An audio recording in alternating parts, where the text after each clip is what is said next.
there is also reason for hope that the process of fiscal adjustment can produce positive results.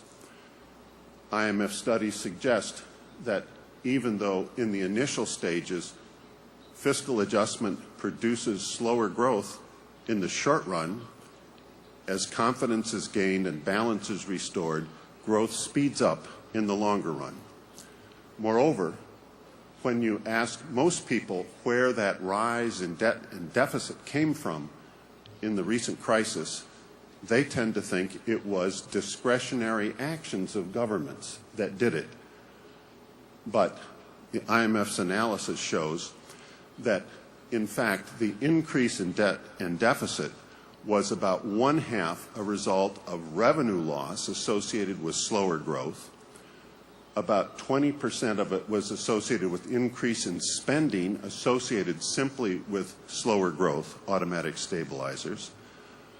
Almost 10% was financial sector support. And of the increase in debt and deficit, the amount accounted for by what most people think of as discretionary increases in fiscal stimulus was only about 11% of the total. That has good news. That means as the economies recover, in fact, deficits can come down faster than might be expected. But it also implies some bad news. Growth, as we've already discussed, is likely to continue to be relatively slow, and we have a long way to go to get debt levels down.